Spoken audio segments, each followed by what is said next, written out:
Hi, ladies and gentlemen. My name is Bobby Rush.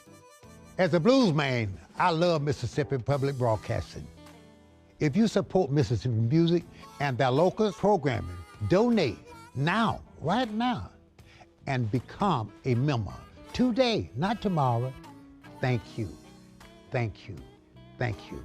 Doesn't matter how big or small, but we prefer big. Thank you very much. School choice, rural hospitals, voter access. The 2026 Mississippi Legislature will impact you and your family for years to come. MPB brings you At Issue, a weekly analysis of the legislative session and the issues affecting you with perspectives from both sides of the aisle.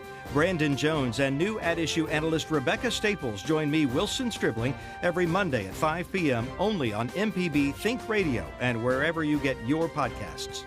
MPB, your stories, our mission.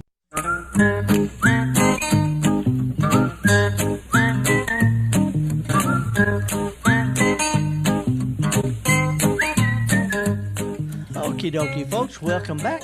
Horticulturalist Felder Rushing, and it is interesting weather. Java, what was it you said? We got more rain in the past 2 days and something. Yeah, over the past 7 days, we got more rain than we have received in the past 45 days. Wow. I heard that from a weatherman. Well, So I think he knows what he's talking about. yeah, my rain gauge, last time I checked it, it had filled up with water back in the winter, and it turned to ice and froze and broke. So mine is stuck at half an inch. But that's okay. We're gonna be talking about gardening for the next couple hours. Got a fun guest coming up in a few minutes. Got plenty of stuff to talk about, but I want to remind folks this is a live call-in program. So if you've got some things on your mind, some things you want to talk about that's going on or not in your garden, this is a good chance to do it. We're not going to be trying to sell you anything. I'm not going to try to convince you anything. And if you want to get real horticultural, I can make your eyes bleed with detail about stupid stuff nobody really needs to know. But if you just want to get down and dirty, let's talk about that too. I wear different hats: horticulture hat, so gardening hat, and we're gonna be talking pretty much about whatever's on your mind. I do have some pictures to show, some things to show off, and we'll talk about that over the next 2 hours. But I'd like to remind folks who've tuned in on the radio or or your car or whatever, that this is also live stream. So we're going to have pictures if there's some things that I'm talking about, and you want to see what I'm talking about. If you're not tuned in on the live stream, which is on both mpbonline.org or on YouTube, either one, it'll take you right to Gestalt Gardener. You can tune in anytime, 24/7.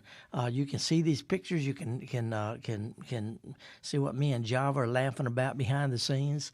And speaking of downloads, Java, didn't you say something? Is it too early to talk about this thing? No, because it's already out there, especially if you are, and I guess this is a plug for our digital fine tuning. If you're a subscriber to that and got it in your email, that you and the Gestalt Gardener podcast has reached a milestone, over 500,000 downloads of your show, man. There's a bunch of people out there need to get lives. That's all I can say. But also it's a testament, and it's a big thank you to the people who listen and support, and, check out the podcast. We do this thing live on the radio. We're now on YouTube, but that podcasting, being able to listen on demand, we get, emails and stuff from people who check out the show while they're, jogging on a Tuesday or, doing something on a Sunday afternoon. That's where that podcast comes in at. Or you wake up at 2:30 in the middle of the night and can't get back to sleep. And so maybe for some people, put you to sleep. For some people, you are Felder is no dose. I mean, not no dose, but is a sleep aid. But anyway, we do thank everybody for doing that. And again, if you're not sure what we're talking about, if you go to mpbonline.org. Click around radio, it'll have something at the top about how to hit the live stream, or go to YouTube and in the search box do Mississippi Public Broadcasting or the Gestalt Gardener, and it'll take you right to it. You can see all sorts of pictures, including some of the stuff I'm going to show in just a second.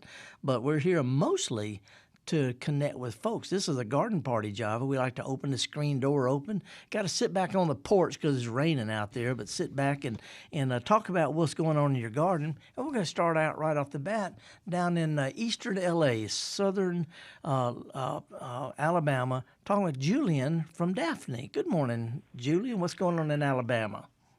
Good morning, Felder. It's raining here like it is where you are. Yeah. Well, I live in Daphne, but I have a home place up in the Black Belt, central Alabama. And about 3 years ago, I planted 2 methyl plum trees. Yeah, two same, both of them are methyls, right? Yes. And I've heard you say with a plum tree, it's good to develop like 3 major branches so it has a structure. Yeah, three to 5, something like that. You want just a few main limbs that are well spaced. All right. So over the past couple of years, I've developed the 3, and they look good, and I was pleased with them. They'd gotten kind of tall, so this February I decided to cut them back before the tree had bloomed out. Yeah. And I'm up there about twice a month. So the last time I went up to check on them, those limbs that I had cut back did not bloom out, but there was a lot of growth down in the center part of the plum tree. Yeah. And I'm wondering if I cut them at the wrong time, I pruned them at the wrong time, or what. It's just really frustrating to see what happened. Well, there's a couple of approaches. For one thing, you didn't leave stubs, did you? Did you cut them off just to like pretty close to where they were sprouted out, or what? No, I cut about a third off. Oh, okay. And they're sprouting out right there or further down. No, they're sprouting out at the center of the tree where those 3 branches, sprout out. Yeah. What I would do is I would just go in anytime you get around to it and just simply thin those out. The 3 that you cut back, are they sprouted out on the ends where you cut them? Or not at all? They are some, but some are not sprouting out at all. Okay, well, scratch the bark on them and see if it's bright green. If it's bright green right under the bark, then those are still alive. But usually pruning is not going to hurt a plant like that. It's not going to hurt it at all. So it might just be a little bit later. Sometimes it takes several weeks for new growth to sprout out from old stems that have been cut back. Just in case something happens to those, go ahead and pop off all those little cluttered things in there, but leave 2 or 3 that might become limbs down the road if you need them, sort of backup limbs, just in case the ones you cut back don't sprout back out. But thin the clutter out. Only leave a few well-spaced ones that are growing, outward and upward. Anything that's pointing in towards what we call the center of the tree, where there's branches or twigs or anything like that, just go ahead and cut those off. Only leave stuff that's growing up and out, even the little twigs. But I'd leave 2 or 3 of those that are down in the center bit, just in case something happens to 1 or 2 of those bigger limbs, and they're sort of like backups. Do you think I pruned too early? No, it's commercial growers prune in the middle of the winter. In home gardens, I usually wait till after mine bloom. I'm going to prune them anyway, and so I don't let those flowers soften my heart. But I leave them just because I enjoy the flowers. But then you got to make yourself go back because they got new growth, and feel like you don't want to cut it off and all that. But if you're going to cut it back anyway, middle of the winter is the easiest time. But I like to enjoy the flowers and then cut them off, as long as you can sort of harden your heart and go ahead and cut them off anyway after they bloom. Yeah. Okay. All right. Well, thank you for your help, and I appreciate it. Okay, Julian, appreciate it. Thank you for your call. And by the way, in a little while, maybe the second hour, I'm going to show, I cut some limbs off some of my trees because they were growing towards the house, and, I got some cypress trees, and I'm going to show the right way to make it. Although I guess we could go ahead and do that now. I don't know why we got to wait on stuff. Let me see if I can find my pictures. Here we go. If we can get John C. or Abram to call up picture number 10 that I sent in. Picture, the one on pruning limbs. Because you sent 2 pictures. You sent in 2 number 10s. I did. See if we can put up picture number 10. There you go. This is my pruning saw. I don't have a chainsaw because I don't need one, but I have a curved blade pruning saw, and I was cutting a limb off of a cypress tree, and I just want to show, what you're shooting for. If you leave a stub, that stub will rot into the tree and cause internal decay. So you want to cut close to the trunk. Let's see if we can put up picture number 11 here. This is after I cut it off, and you can see that I didn't leave a stub, but I didn't cut it flush. If you cut flush with the branch, that leaves a great big wound. You want to leave what's called a collar, just a little swollen bit, right where the limb joins the tree, but not flush against the tree. And it makes a small wound without leaving a stub. And this will heal over very, very quickly. So anyway, if you're cutting a limb off a tree or a branch off a limb, don't leave a stub, but don't make a big old flat flush cut. Leave a little bit of a little swollen area. We call it a collar. How about that, Java? It's called, is the scientific term a collar? Collar, that's right. Okay. That's right. It's, so anyway, I didn't know I was going to get a call about that. I was just going to brag about actually doing some stuff out in my yard.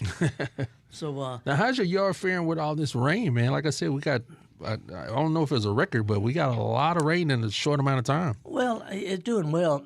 We like to, it was so dry in my garden that when you dig down, it's dry, you dig down, keep digging down, still dry. So I like a few well-spaced, slow-soaking rains because the really hard rain just runs right off. But if you get a little bit of a rain and it softens the dirt, the next one soaks it in better, then the next one pushes it down deep. So I've got plenty of rain. The problem is I'm expecting it to not rain for another 2 months. So I'm doing the best I can. Matter of fact, I'm going out this weekend and doing a little digging. Going to dig some holes a little bit deeper than I normally would, and just turn the dirt over, throw some leaves in the bottom, put the dirt back in. That way, a little bit later, when I really want to plant something, the hole's already dug. I don't know if that's being proactive or lazy or what. Hey, Java, let me show something else. If we can put up picture number 1, there's a cemetery downtown Jackson, 1 block north of the state capitol. It's called Greenwood Cemetery. It's an old 1819, early 1820 cemetery. It's the oldest cemetery in the state. And you can see in the background of this picture the state capitol. This is 1 block north of the state capitol. I'm not going to lie, Felder, this picture looks like a painting. Thank you. Me and a guy named Dr. Dirt, we started planting stuff back in the 1990s. That is beautiful. And they've got a lot of volunteers, the Old Garden Rose Society. Cecile Wardlaw is in the Old Garden Rose Society, Master Gardeners. They're doing a good job of planting bulbs and old roses in between tombstones. And, a lot of people have trouble with roses because of black spot diseases or whatever. These roses are not grafted. They're on root. They're rooted. They're put in between tombstones. There's no hose out there. There's no hose, so they don't ever get water. It's whatever comes straight down. They get fertilized maybe every 2 or 3 or 4 years, and they get pruned a little bit every now and then. But just to show that there are roses that, I say this all the time, that dead people can grow. And if you want to see a really nice selection of different kinds of old garden roses, shrub roses, not just a modern knockout, but a lot of really, really good pinks and whites and reds and apricots, all different kind of roses. Greenwood Cemetery, downtown Jackson, is coming into full bloom. It looked great 2 weeks ago. Looked fantastic this past week. It'll be at its peak over the next 2 or 3 weeks. But you will always have roses in bloom, and that old cemetery is free. If you see ones you like, feel free to take a few little cuttings, about pencil-sized cuttings. Take a plastic bag, put them in a plastic bag. Don't cut the whole plant. Don't dig up the plants. Don't get any bulbs because Santa Claus is watching. But anyway, Greenwood Cemetery, the old roses are in full bloom, and they're going to be in bloom all the way through May and then continue through the summer. You always, I love when you tell this kind of, not story, but, fact about the Greenwood Cemetery. These roses were put there because they were kind of that was the place to go and sit and look and chill almost. Yeah, back in the 1800s, this was the cemeteries were ornate. They're called garden park cemeteries. They're real, the statues and the arches and all that stuff. But they also had a whole lot of plants out there, and people go strolling. They had bandstands. And people go out there on the weekends, and it's just sort of a early version of Botanic Garden. Yeah. And, now we have the perpetual care. It's nothing but little long, skinny rows of plastic things sticking up out of the ground. But these are, a lot of towns have these. And I think it's really important to mention that there's one in Columbus, Mississippi. It's an old garden park type cemetery. I think it's called I don't know if it's called Friendship Cemetery or not. I think it is. I'll look it up real quick. I think it is Friendship. Yeah, but that's one of the ones where our celebrating Memorial Day started. The ladies decided they were going to decorate the graves of the war dead, both the Union and the Confederates. And somebody wrote a poem about it, and that's where Memorial Day originated. But it's a really pretty cemetery too. There's a terrific one in Natchez. There's a kind of one of my favorites is in Port Gibson, a little small cemetery. OPG. Yeah, I mean it's got all these old trees and Spanish moss and all, but these old garden park cemeteries, they're not creepy, they're serene. I wouldn't want to be there at 2 a.m, don't get me wrong. But usually there's a lot of really, really good plants there. And I'm going to show one more picture, picture number 2, starting to bloom in the Greenwood Cemetery. Is one of my favorite pass-along plants, and it's that little orange daylily. This is the single one. There's a double orange one called Kwanzaa. But the orange daylily, you see those in a lot of cemeteries. You see them in ditches around old houses. You see them around old abandoned houses. This is the single most commonly grown pass-along plant on Earth. I've seen it on 5 continents. I've seen it in Royal Botanic Gardens, Shinto temples in Japan. I've seen them in rural Mississippi. This is a great old plant, and wherever you see it, it came from somebody else because it doesn't set seed. But this is just a terrific old orange daily. Last week, my friend Rusty, Java, you were out, but interviewed one of my pub buddies. Okay. Rusty, who has a yard that is just huge field of these things with a bird bath right in the middle. So anyway, there's a lot of stuff to see besides roses. Just want to throw that out. And before we go to break, we have some early YouTube chatters. I want to say good morning to Pamela from Harleston, Keith checking in from Juneau, Alaska, and Alan checking in from Virginia. All righty, Juneau. I've been to Juneau. There's a really, really nice glacier right out there, but I've actually talked to, that's the state capital of Alaska, and you can't get there by road. You got to fly or take a boat to get to the state capital. But anyway, and shout out to all those folks who tune in from around the state, around the country, around the region, around the world too. Me and Java Chapman, we're going to take a quick break. In about 15 minutes, we've got an interview with a garden club lady. I think you'll find that interesting. I've got some things to share with you about the rosy wolf snail, and also some fun stuff from the pub talk. And I got some flowers to talk about. Me and Java, though, we're going to take a quick break. We're going to be right back. At the Mississippi Arts and Entertainment Experience in Meridian, we believe in the power of the arts, storytelling, and education, just like Mississippi Public Broadcasting. MPB connects communities across the state with quality programs that inform, inspire, and engage. Their audience is loyal and appreciative of businesses that support public broadcasting, which makes underwriting on MPB a smart investment. Join us in supporting MPB. Learn more at mpbfoundation.org. Hatred destroys the one who hates. The others that you hated, go on about their business. Care of us. So the legacy of Medgar Evers is an understanding of our own humanity and of our own responsibility of seeing that in other people. He is written out of history. He's just not included as Malcolm and Martin. To me, it's the 3 M's, and Medgar is right up there at the lead. Everlasting, Life and Legacy of Medgar Evers. Watch now on MPB Passport. Visit mpbonline.org for more. School choice, rural hospitals, voter access. The 2026 Mississippi Legislature will impact you and your family for years to come. MPB brings you At Issue, a weekly analysis of the legislative session and the issues affecting you with perspectives from both sides of the aisle. Brandon Jones and new At Issue analyst Rebecca Staples join me, Wilson Stribling, every Monday at 5 p.m. only on MPB Think Radio and wherever you get your podcasts. MPB, your stories, our mission.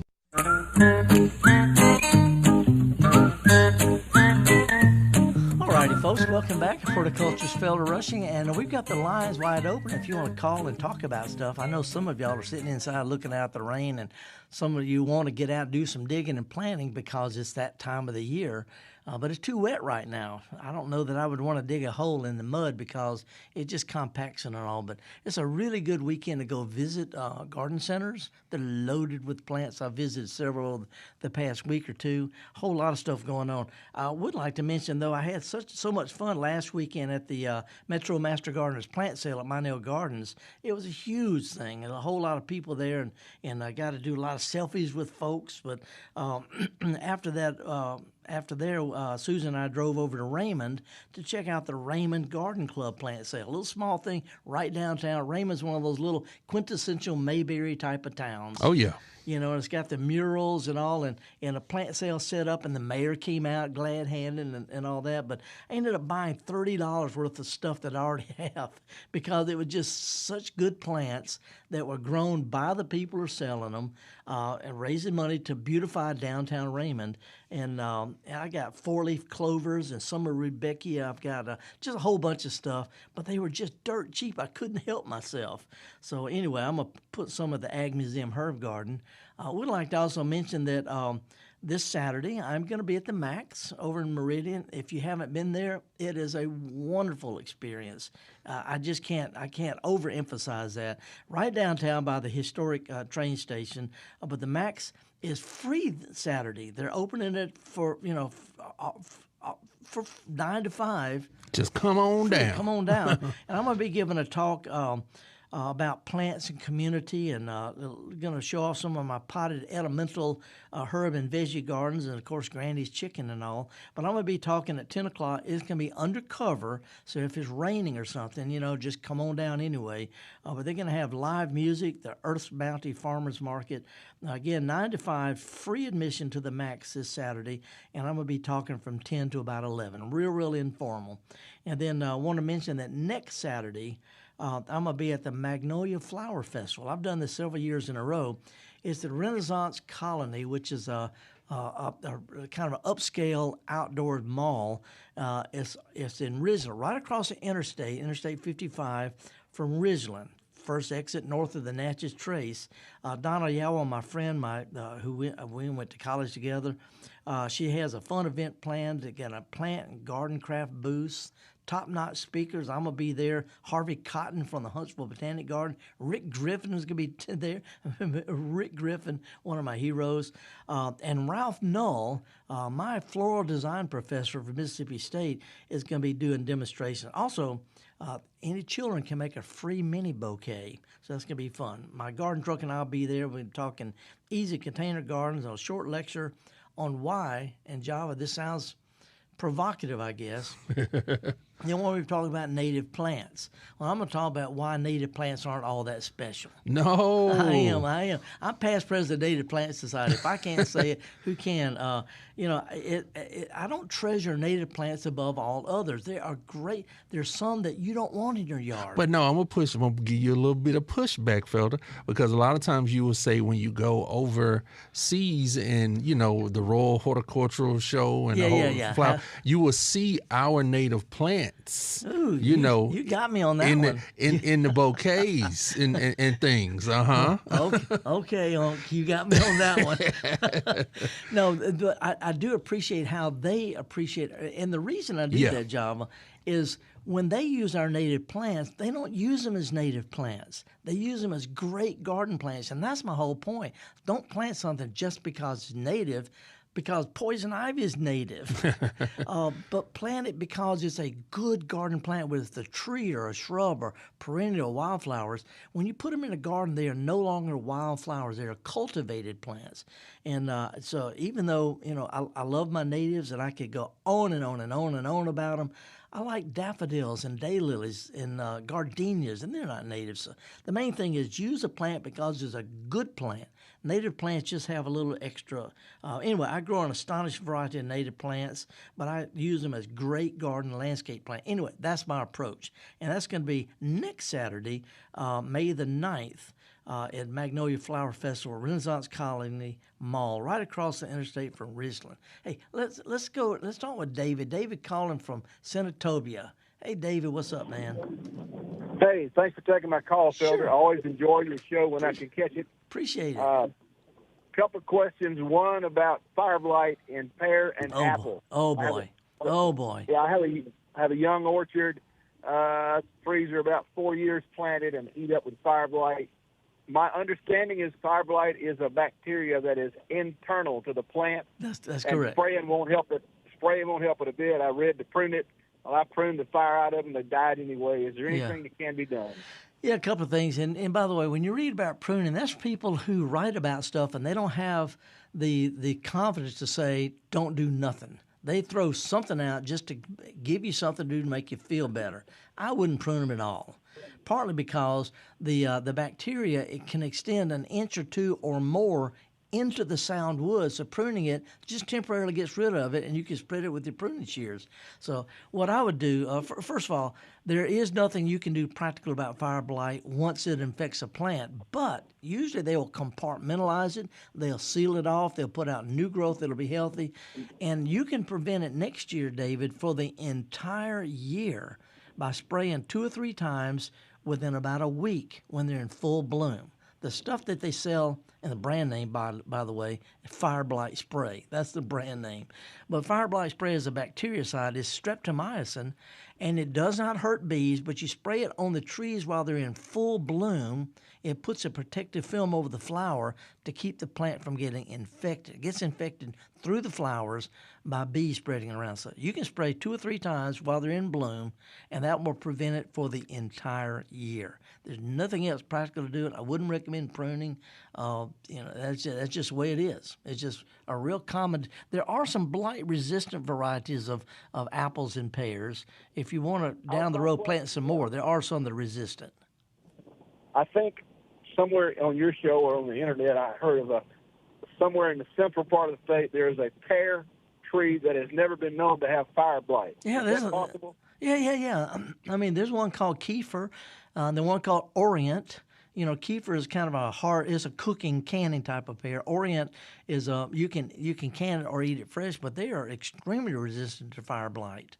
See, so, there's that. And so if down the road, if you want to plant some more, look for those that are blight resistant. And there's plenty of information online from southern sources, because not all the apples that are grown in America will even flower this far south. But yeah, Orient and Kiefer are both blight resistant pears. And they're self-fertile too, so that's kind of nice. But anyway, other than spraying while they're in full bloom with stuff called fire blight spray, again, it does not hurt bees. That's about all you can do. All right. Well, it was a sad day for me when the stupid trees got that fire blight. I mean, it's all over the state. Tomato question, if you got time. Sure. Not, Heck yeah. Yeah, what's up? So fertilizing my tomatoes, they are less than knee high. What can I do for them? They're just getting started. It's a little cool up here in North Mississippi. It is cool. So what can I fertilize, or should I fertilize them with anything? My ground is just brown clay. Yeah. Well, keep in mind that just like with beer, there's all different kind of beer. Some people like Bud Light, some people like Guinness Stout. There's all different kind of fertilizers too. But in general, you want to use a fertilizer where all the numbers, whether it's natural or synthetic, where all the numbers are about the same. That first number, nitrogen, if you put too much nitrogen on a tomato plant, it'll have the prettiest vines you've ever seen, but no flowers or fruit. So a little bit of any kind of all-purpose fertilizer, just a finger snap full around each plant, and that's all they need. Any good all-purpose flower or vegetable fertilizer would be fine. Just don't do it too strong.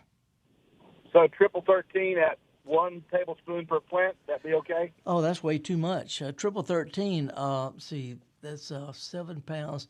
It takes you could do 7 pounds of that to 100 square feet. That's not much. Excuse me, I'm sorry. Wait, let me back it. That's 7 pounds to 1,000 square feet. I was saying 1 tablespoon to a plant. Is that too much? 1 teaspoon. Teaspoon. Okay. Yeah, this stuff is strong. This stuff is strong, and that's all it needs. Wow! Even in my dirt is very poor. It's brown clay. Think about salt on your egg. You don't put salt by the tablespoon. Same thing with fertilizer. Okay, that's a good illustration. Yeah. Okay. Well, one more question is powdered lime better than pelletized lime for your plants like tomatoes? No, powdered lime is just ground up pellet lime, and it works a little bit faster. But other than that, it's not that big a deal. You know, you only need to add lime every 3 or 4 years. You know, lime lasts for at least 3 or 4 years in most soils. I used to test soils from Mississippi State, and the lime only needs to be put out every 3 or 4 years. So, you know, you can put a tablespoon of that around each of your tomatoes, and it doesn't matter whether it's powdered or pellet. It's gonna dissolve slowly anyway. So that'll help the blossom rot on the... Well, yeah, you know, blossom, you know, and this is a good question. A lot of people need to hear this. Blossom end rot is caused by calcium deficiency in the developing fruit.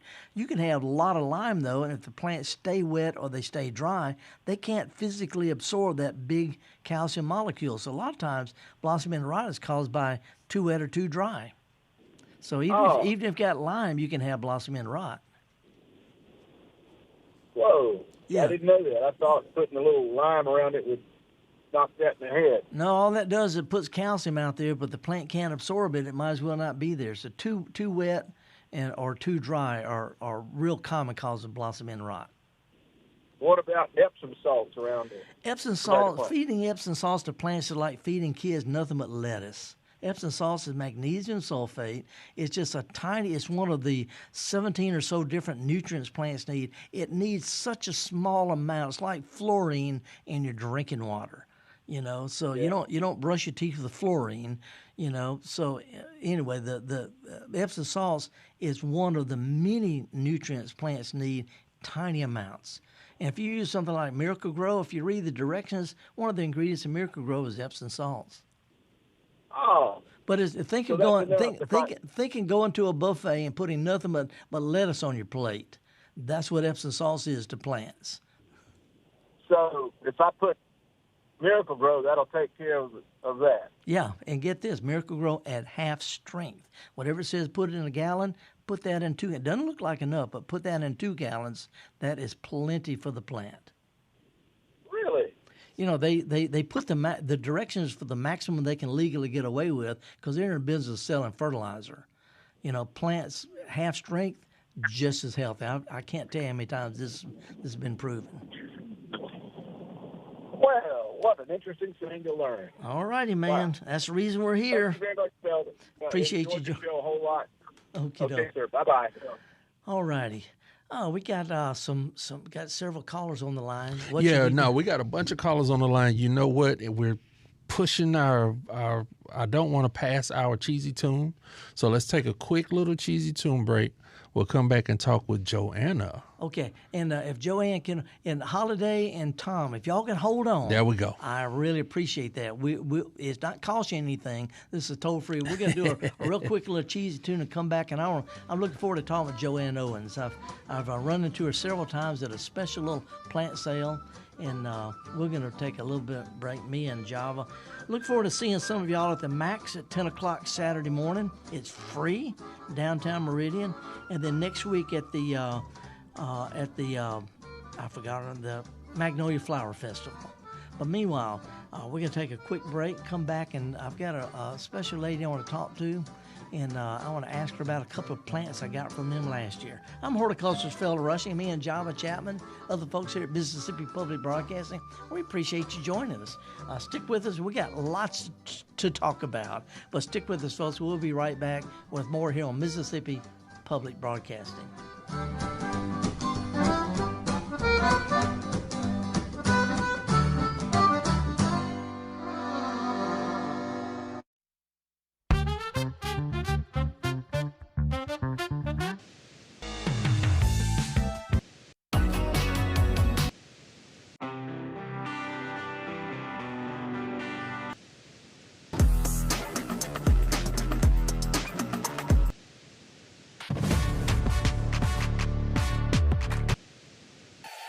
Together through the years, together in the future.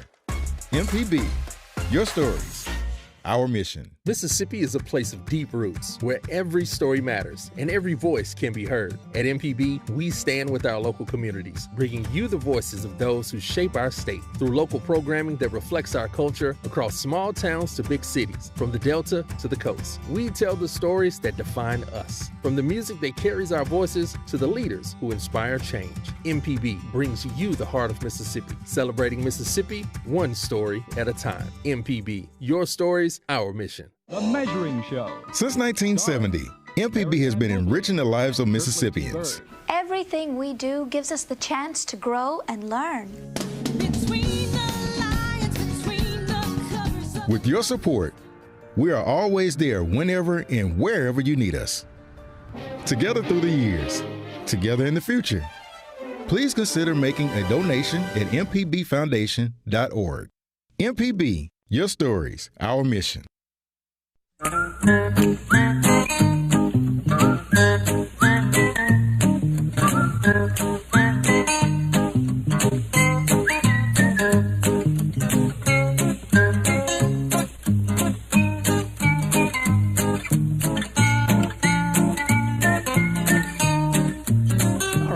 Welcome back, horticulturalist Felder Rushing. Without further ado, let me introduce somebody that I run into about once a year, and I'm always really disappointed. Joanne Owens, are you with us? I am. Good morning. And I say always disappointed because every time I see you is at the plant sale, and you're already out of plants by the time I get there. Oh, yeah. You know, Joanne, you're the vice president of the Bailey Avenue Garden Club, which aren't you celebrating their 75th anniversary? How long is the Bailey Avenue Garden Club? Okay, we're 70 years old this year. Okay, that's one of the oldest. I know that one that Merle Evers was in started about the same time. Okay. That's a different garden club. Anyway, Bailey Avenue Garden Club, y'all been going strong for 70 years. And that's right. And what was the reason for starting the garden club? Do you remember? I mean, not that you would remember. Don't get me wrong. Well, I was actually present at the first meeting. Were you really? Yes, my mother was one of the founding members, and she was expecting with me. Wow. I'm turning 70 this year, too. Well, I got you beat by just a little bit. You know, when I was a kid, my great-grandmother was a horticulturist up in Indianola, and she was a member of the Town and Country Garden Club. But I remember she used to give demonstrations. She gave a demonstration on growing herbs to the Crepe Myrtle Garden Club of Indianola, which I've had the pleasure of speaking with. And there's a whole, you know, the Black Garden Clubs got started in the 1950s. Really, you know, a way to pull the community together, to share stuff, to learn about stuff, to beautify the communities. And y'all have been doing a magnificent job. Thank you. Our founding president, Ora Banyard, was an avid gardener, and she got together with some of the ladies in the church and the community, and she went to the Garden Club Council at the time and, you know, got the information and put it to work in starting the Bailey Avenue Garden Club. Y'all been ripping and roaring, and one of the things and I've been to several of your plant sales. Usually they're on Saturdays in the spring, and I'm always gone. But I made it to several, and you're having your I don't know how long y'all have had the plant sale. But you have your annual plant sale from 7 o'clock until noon tomorrow on Saturday, or whenever all the plants are gone, which has been my experience. Yeah, we're going to do our best. Hopefully, we say 7 to 12 or until the plants are gone. Yeah, well, that's... Because we like for the plants to be gone, but we hate that by the time you've gotten there, the sale is about over. Well, let me show a picture. First of all, if we can put up picture number 7, this is your brochure of the Bailey Avenue Garden Club. Picture number 7, I'm doing on the live stream thing. And I think... Pamela Banks has sent this to me. Pamela is she Dr. Banks? She is. Okay, she's doing a hooding ceremony this morning. She couldn't make it, but see if we can put up picture number 7, the Bailey Avenue Garden Club brochure. I guess there we go, right there. Annual plant sale, May the 2nd, 2026. It's going to be at the Holy Family Catholic Church parking lot. Y'all been in several different places, but this is on Forest Avenue in North Jackson. It's real easy to get to, real easy to pull in. But let me show you picture number 8 of a plant I got there 2 or 3 years or so ago. This is a plant called indigo. Indigo is a little ground cover. It looks like wisteria. It spreads like crazy. It grows in the shade. It's just an incredible plant. You can't buy this anywhere, Joanna. You can't. You only can get it from people who grew it from their own yards, like what y'all do. And that's how our plant sale. We have some very experienced gardeners that they get it started.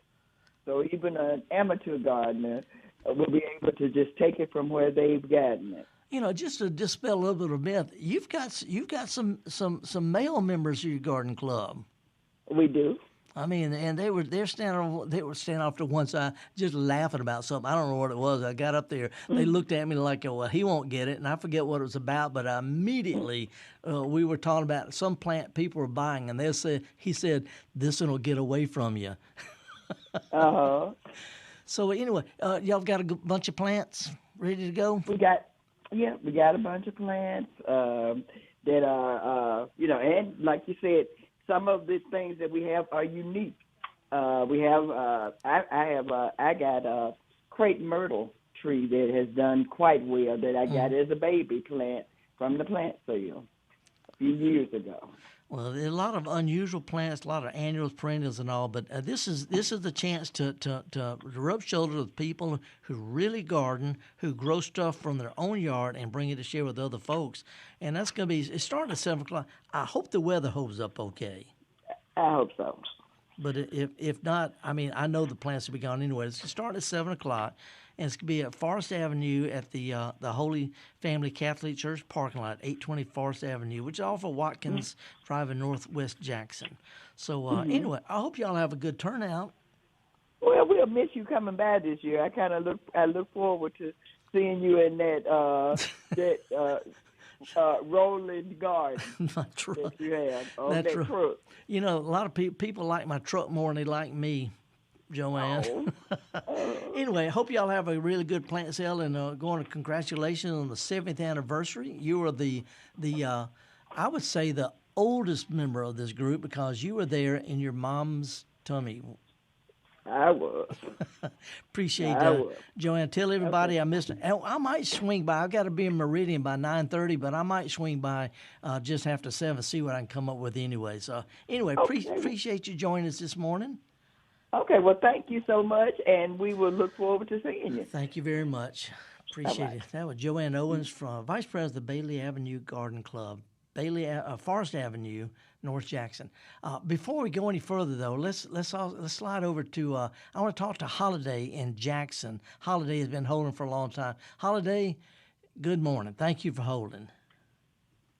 Hey, Felder, I'll always hold for y'all. Thank you. Y'all got a native We're not plant as old thing. as that Bailey Avenue Garden Club, of course, but we are having a plant sale, and so people can go to the Bailey Avenue Garden Club plant sale from 7, and then ours doesn't start until 9 because the museum doesn't usually open that early. That's but we're having a plant sale That's tomorrow. the art museum downtown Jackson. That's right. That's right. So it's just right down the street from where they're holding their garden club. Yeah. Bailey Avenue Garden Club. You know, the art museum has got such an incredible native plant display. Robert Poor, landscape architect. I think Ed Blake might have had something to do with that. But an unbelievable contemporary-looking garden that is full of flowers all year long, and most people don't realize that they're native plants because you're not growing them like native plants. You're growing them like garden plants. That's what you were saying before. Yeah, that you don't have to treat these as special. They're just plants that have been here for a long, long time and know how to grow here best. And we love our other ornamental plants. So we have plenty of those too. But most of the ones that are on this plant sale are native, and a lot of them have been propagated by seed or by cuttings from our plants. So we're real proud of that. Well, and that's always a whole bunch of stuff. What you got that's unusual? What you got that I need? Well, gosh, I tell you what, I love still some of the blue-eyed grass. I don't have any of that. So I'm definitely going to get that this time. And can't go wrong with any of the goldenrods. We have the fireworks and the stiff goldenrod. That's a great one. And that mountain mint, you can't beat that for a pollinator. You know, mountain mint was it was the herb the Herb Society of America had it as this plant of the year a couple of years ago. It is incredible. It'll get away from you, but it's a nice plant. Yeah, but you can manage it. It's not too bad, and then you can pass it along to other people if you want. Well, I mean that's the whole idea. Is a whole lot using plants that are good plants, good landscape plants that pretty well take care of themselves. Yeah, they do. They do. I mean, that yarrow, it can get away from you too, but I just kind of pot those up and give them away. But that's a great plant too, just the common one. And that opposite leaf spot flower. Do you have that? Wait, the what? Opposite leaf spot flower. Do you have that one? I don't even know what it is. That's a neat one. I don't even know what it is. Yeah, it's a great one. It's really cool. It has really pretty little yellow flowers on it, and it's called opposite leaf because their leaves are totally symmetrically opposite of one another on a long stem. So that's a great pollinator attractor too. I might have to put one of those back for you so you can check it out. I would appreciate that. And by the way, it's sponsored by not just the Art Museum, but the Jackson Garden Club. Y'all been doing this for quite some time. That's right. The Garden Club of Jackson has been real supportive of the Mississippi Museum of Art for a long time, so we have a great collaboration with them for sure. We'll have a lot of good volunteers out there. We even have some master gardeners from Vicksburg coming over to help volunteer. Cool. We have a good reach. Yeah. Can I and Urban Foxes will be out there selling coffee and treats. So and it looks like it's going to be good weather today. Not so much, but tomorrow looks pretty good. Well, let me ask you something kind of off the topic. I understand that a couple of years ago a statue was moved. I don't know if it's in the museum or in the museum garden of a statue called the Patriot from Greenville, Mississippi. You know what I'm talking about? Oh, yeah. It's a beautiful statue, and it is placed now in our Walker Garden. That's more of our Southern Heritage type garden, and it's beautiful. This is Senator Leroy Percy. When I was a kid, we used to go I've got pictures of it's a life-size medieval statue. He's holding his sword. He's in chainmail and all, but that was a very famous statue done by a world-class artist, Senator Leroy Percy. But anyway, they moved it from the Greenville Cemetery, and now it's in a perfect setting at y'all's garden there. Well, it is a beautiful piece of artwork, so it is right at home here in our gardens because we are an art museum, and it is definitely a beautiful piece of art. So it's fit right in just beautifully. Good. So not only a good plant sale, but a great little excursion to come down there, too. And I also understand in the museum they have an exhibit of L.V. Hull, the folk artist from Kosciuszko. Mm-hmm. Oh, that's right. It is really, really great, and people can come in and see it 11 o'clock on. That one's a great one, and I understand it's free on Saturday, the first Saturday of the month. That's right. So y'all come on. We have 2 exhibits going on right now, and we also have a folk art exhibit in our hallways. It's new, so we have a lot of great things coming here, and it's free, so y'all come on. Well, I want to. One of my big disappointments, L.V. Hull. I've known L.V. forever. I had a picture of her in Pass Along Plants, which Steve Bender and I wrote back in the early 1990s. But one of the things on the exhibit is a little bottle tree, with bottles are all painted by L.V. Hull. That was supposed to be mine. She was doing that for me, and then she passed away, and I didn't get it. So I got to go down and visit. No. But they're opening a whole exhibition for her in Kosciuszko. Her house is going to be on display, and also that house is now on the National Historic Register of Historic Places. I'm helping with the landscape, of course. Oh, that's great. Great. I hope y'all have a good turnout tomorrow at the museum with the plant sale. And while people there, be sure to visit the L.V. Hull display, and also look for the Patriot statue moved from Greenville now to the Art Museum. A perfect setting for it. Thank you so much, Holiday. Great. Thank you, Felder. We appreciate it. You bet. Woo. two good plant sales at different ends of the same street. That's what I'm about to say, because right here in the city, so you got one and with the Bailey Avenue Plant Society, and you got the one at the Art Museum. And the Greenwood Cemetery roses are right in between the two. There you go. So you can have a whole nice little Saturday morning, and out, not even in your garden, but everywhere. Yeah. Okay, we got time to talk with Tom. He's been holding for like 45 let's minutes. give Tom some Tom love. from Hattiesburg. I'm so sorry to put you on hold, but what's going on, man?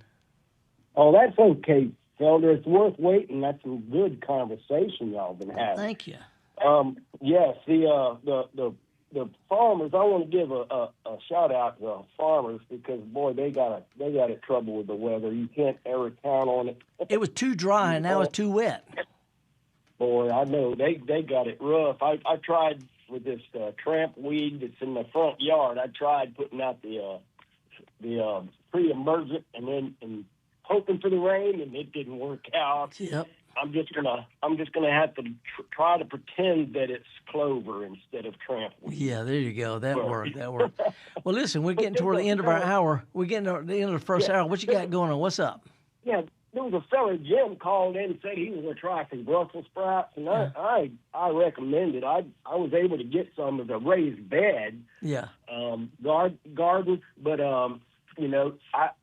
the thing about it is that they grew so well. Like I say, like the winter garden, I almost didn't want to dig it up, like you said. Right. It did so well, and the Brussels did real well. And I didn't dig them back up out of the raised. I just cut them off because there's little ones on the bottom. When they come out, will they make a full new Brussels plant? I just eat the leaves. Okay, they can, and I'm sorry to be a little abrupt, we're at the end of our first hour, but yes, Brussels sprouts will sprout back out, but unfortunately, they don't grow well in hot weather. They will grow all summer in a cool place like Seattle or England or New Jersey or someplace, but they get real bitter, and they tend to go to flower. They make flowers, and the same thing as, they're related to broccoli and cabbage. They tend to go to flower when the days get longer and hotter. So it may not get in a second crop. I see. Okay, because I just cut the stalk right off. Yeah. One of the little Brussels. Yeah, they really leafy. Yeah, they tend to go to flower, though. It's called bolting. So anyway, but you're right. It's a plant that does best if you plant it in late summer for fall harvest, or late winter for spring harvest before it gets too hot. It's not like tomatoes here. So anyway, we got to scoot, Tom. Good luck on it, man. And we want to ask Jim and Martha to hold on until the next hour. Please hold on. One of the things about going to 2 hours, the real benefit is we get to chat with folks and draw stuff out and really get into dig deep. The drawback is, means a lot of times we got to put folks on hold. Well, that's okay. We're going to be back with the second hour of the Gestalt Gardener here on Mississippi Public Broadcasting. I've got some fun stuff to show. I brought a whole bunch of flowers that my Susan put together, a bunch of bouquets for us. We're going to talk about that. Found a rosy wolf snail in my garden, which we're going to talk about. But also, we're going to yak with you about what's going on in your garden, whether it's about watering or fiddle leaf figs or whatever. So we're going to take a little bit of a break, do some news, do a little bit of weather, and we're going to come back with hour 2 of the Gestalt Gardener here on Mississippi Public Broadcast. A shout out to John C. and Abram. Marissa on the phone. Marissa's on the phone. Awesome producer Java. We'll be back with more of the Gestalt Gardener right here.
The Measuring Show. Since 1970, MPB has been enriching the lives of Mississippians. Everything we do gives us the chance to grow and learn. With your support, we are always there whenever and wherever you need us. Together through the years, together in the future. Please consider making a donation at mpbfoundation.org. MPB, your stories, our mission.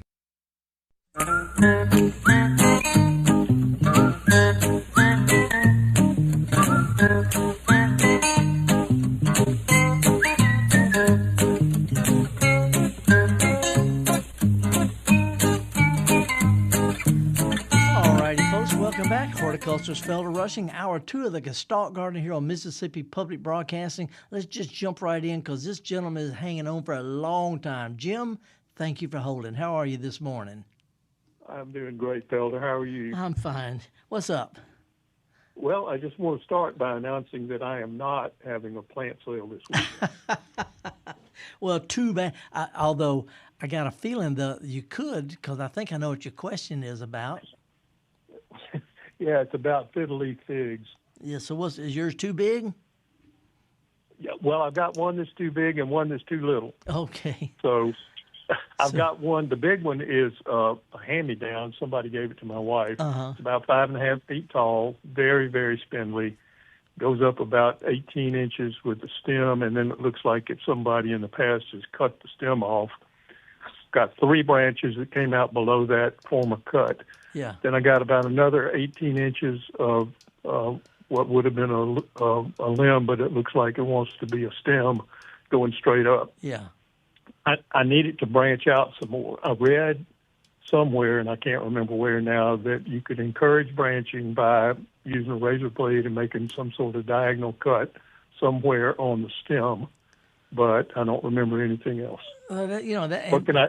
That's an interesting thing. I've heard of people trying this before, but basically what you're doing is you're wounding the stem, And when you cut a stem of a plant, you know, when we get surprised, we get a shot of adrenaline that makes us want to get up and go. Well, plants have a hormone called traumatin. You know, when they're damaged or cut or they're blown around by the wind or beaten with a stick, it stimulates this traumatin, which kicks it into putting out new growth or flowering. And in the case of doing this, you want to stimulate it with cuts without killing the plant, and that's hard to pull off. So what I would recommend is a little bit more straightforward, what most everybody does, is just cut one or two of those stems back. You say it's got 2 or 3 side branches on it? It's got 3 side branches and one going straight up. Yeah. If you'll cut, keep it in mind, wherever you make a cut, it will sprout out right below there, the leaf joint or 2 right below there. So you can cut any of those stems at any length and they will branch out. So if you cut them at different lengths, you don't have to do them all at once. Just do one at a time if you want to. But cut right where you want it to branch back out. It'll quickly spread out 1, 2, sometimes 3 new branches. But it is a whole lot easier, less iffiness about it if you just go ahead and cut 1 or 2 of those stems back. And I know it's a big sacrifice because those huge leaves and all, you think you're hurting the plant. This is the tropical tree. I mean, Swiss Family Robinson lived in a fiddle leaf fig, I think. And they're huge. So, you know, the more you cut, the bushier it gets. I've got an old rubber tree, which is a first cousin, and I've had Big Jim for probably 45 years, I guess. And every now and then it just gets too tall or branch gets too tall, I just cut them back. So cut it right where you want it to sprout back out, and you know, the whole thing at one time or a stem, and then you can root the part you cut off, which takes us back to your comment about a plant sale. You know, you got yours from somebody. root what you cut off. Okay, just cut it just above the leaf bud where I want it to branch? Or just cut it anywhere and it'll figure out where to branch out. Oh. You know, yeah, technically you're supposed I'm sure the plant's smarter than I am. Yeah, if you know, technically from a horticulture point of view, if you'll look down at the leaf joints and cut right above a leaf joint that's pointing in the direction you want the new growth to come out. Gotcha. But it's not that big a deal. I mean, most people, you can cut them with a machete. They don't care. And as for rooting, just stick it in some in a pot in some dirt or what? Some moist potting soil. Okay, all right. Okay, I've also got another one that I bought recently. It's about, I'd say 3 feet tall, maybe. Mm-hmm. It doesn't have any branches. I mean, it's got a stem on it that's maybe 8 inches long, and then there's a bunch of leaves. But, yeah. Well, you know, if you just snip if you want it to branch out low, just go ahead and just snip the tip out. All you got to do is just remove the last leaf or 2, you know, the growing tip. And once there's a hormone that's produced in growing tips that flows down the stem and it suppresses the side growth. If you cut the tip off, all of a sudden it's like the things below there have been freed, you know. So anyway, all you got to do is snip the last leaf or 2 off and it'll sprout back out. Okay. All right. And I guess for the traumatin, that comes into play when we go out and whip our blueberry bushes. Exactly. You know, whether there's switching your okra or taking a fly swatter to your tomatoes, or when a hurricane blows spring blooming azaleas around on the coast, we see a lot of azaleas blooming in the fall because they've been whipped around by hurricane winds. But that's exactly right. I lived in Gulfport all my life until Katrina, and I saw that effect lots of times when hurricanes hit the coast. Yeah. That's it. That's all it is, man. Okay, well, thank you so much for your advice. I will get to work right away. Jim, appreciate you hanging on. Thanks for joining us. And tell Java I said hello. Java, he said hello. Well, hello to you too, Jim. See you, Jim. Thanks. All right, thanks. Okay, now, who's next? Martha in Mobile? Let's go to Martha in Mobile. Martha, you've been hanging on for so long. I really appreciate it. I hope your plants aren't getting overwatered by all that rain you're getting. Well, Felder, thank you very much for taking my call. I have to explain, I am no gardener at all, but I do love flowers, and I do have a particular problem that I need to consult you on. Okay. Well, about 4 weeks ago, I received as a gift a potted blooming rose, and this was a beautiful plant. I kept it about 3 weeks inside, and I was watering it just so that it was just moist, never trying to drown the plant or anything. Right. And this plant doing great. But it started raining, and I thought, well, rainwater is better than regular water, so I put this plant outside and let it get some rain. And what happened is I forgot. So about 6 or 7 hours after, the sun had come up. And when I brought this plant in, I could see that it wasn't doing well. And progressively over the past few days, it's just been dying down. It's, dry. There is still a little bit of, I would say about a good proportion of green, perhaps 25% of what it was at the beginning. And so my question to you, is there any way to get this plant to revive and do well? Okay, it is, keeping a plant wet is worse than letting it stay a little bit dry, but staying dry is bad too. So about all you can do is if you have parts that look dead or dying, just snip them out. And then, just try not to, don't let the plant stay dry, but don't keep it really, really wet. And if you can give it just a little bit of fertilizer, a little bit, maybe something you mix with water, even less than the recommended strength, this will stimulate new growth. Too much fertilizer is bad, but a little bit of fertilizer and keeping it moist, not wet, can stimulate some new growth, and just cut out the bad-looking stuff, and let's see what happens. This happens to me, by the way. This happens to me all the time, so I'm right with you. Well, thank you so much for your help. I appreciate it. Okay, Martha, thank you for calling. I appreciate that. Man, we got a full bank of calls, man. Okay, well, who we go to next? We're going to South Haven? Yes, sir. Rebecca. Good morning, Rebecca. How are you? Good morning, Felder. This is an official lazy gardener problem, I think. Can't out lazy me, but keep going. Well, I believe I called you before I planted these. I know I did. I just can't remember if it was 3 years ago or 4 years ago. But I planted asparagus. And where I planted it, I dug it all up and did all that, but it's on a bank, and on the bank I have Vinca major growing. I didn't plant it; it's just there. It must be the people before me. But the asparagus is all grassed out, and it's all Vinca majored out. It's got all this stuff in. And I didn't get but one asparagus this year. I've got these plants coming up, and am I choking it out? Is that what's going on? Well, first of all, is the Vinca, do you have sun or shade? It's kind of half and half. It's mostly sun. Yeah, because Vinca major does better in the shade. It'll take some sun, but in the middle of the summer when it's dry, it really wilts down. It's more of a shade plant. Asparagus really needs its own space. The only thing I would plant in with asparagus would be daffodils, because they come up in the fall, bloom in the spring, and then die down. But I wouldn't plant anything else with asparagus. It's its own plant.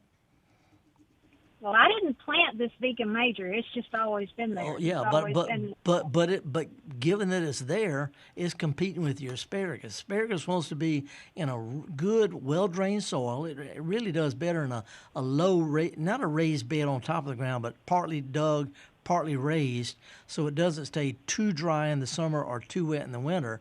But a little low raised bed that's been dug down a shovel or so deep in the full sun, that's where it grows best.